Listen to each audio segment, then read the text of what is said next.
Roadtrip! Roadtrip! Noelle, let's go! Did you bring snacks? Oh, turn on some music. Oh, okay, I can do that. What are you doing? You said turn on some music. Just play something that's already recorded.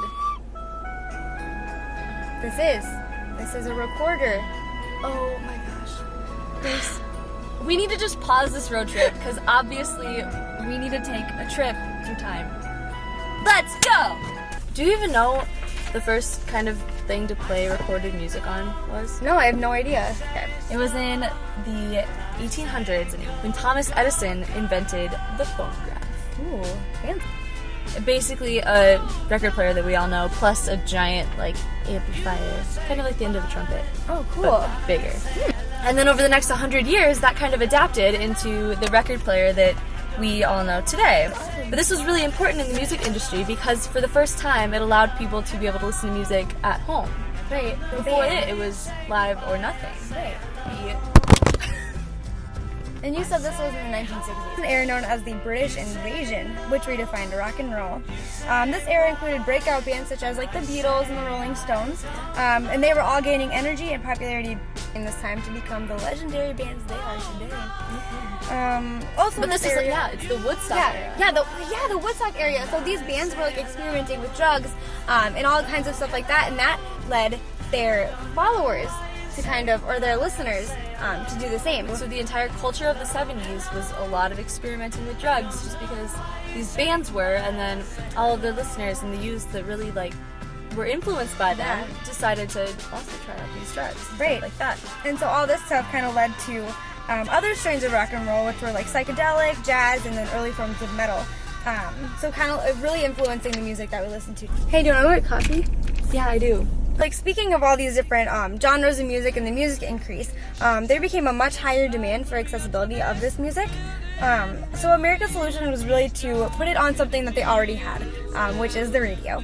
Now back in the early days, radio was mostly used for like news broadcasting, sports scores, voting results, Soap operas.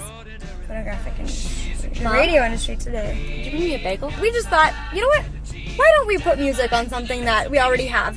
And putting music on the airwaves and on the radio really allowed more Americans and more people to be able to listen to the music they loved right there with something that they already had in their own homes. Ooh, red light. Chinese girl!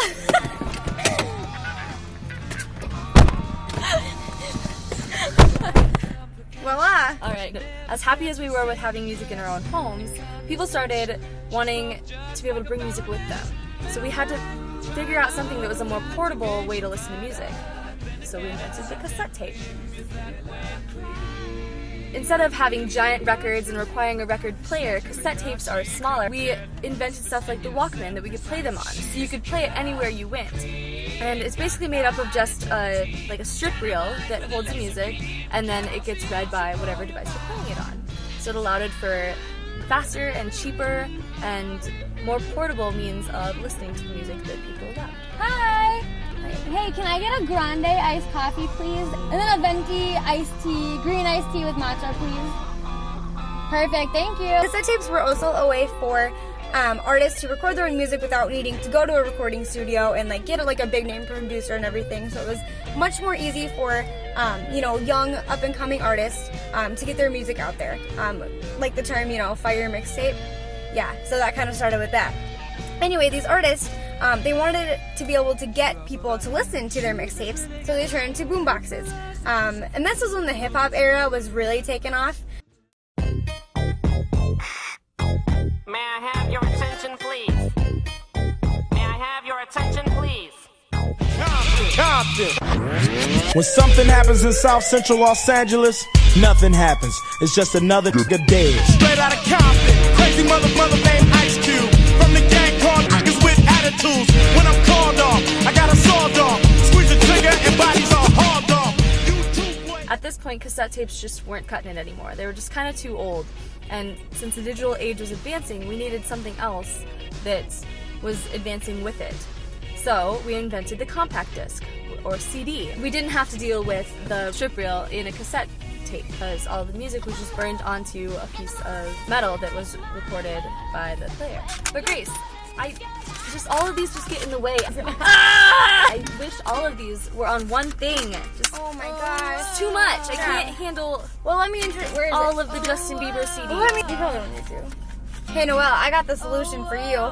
The MP3 player. It kind of just combines all music platforms into one small, awesome portable device. That's when the iPod was released, and Apple Music changed the face of how we listen to music and technology forever. Because Apple introduced iTunes.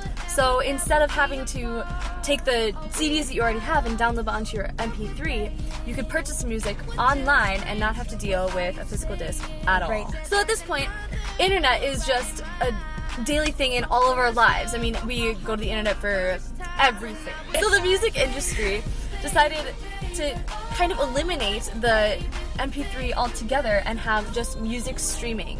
So music streaming became popular with like Pandora and Spotify and SoundCloud and stuff like that, because you didn't have to like commit to a whole album, to buying a CD. If you just liked one song or something. You could test out other genres or test out other bands without really committing to it. So it really opened up music. Music became a much broader place for everyone. Helped get starting artists off their feet without having to deal with like actual productions, because you can make your own music and download it to SoundCloud and anybody can find Right it from your house.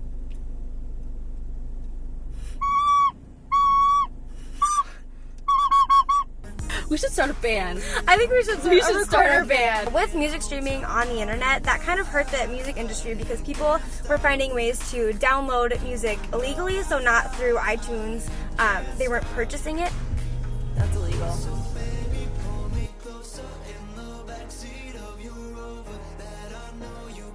That really took a toll on the music industry itself. They lost a lot of money through that. And now they have implemented ways to prevent that. They made it easier to catch people who were doing it, so it wasn't as easy to illegally download music. Wow, music has really come so far. Really far. What a time to be alive.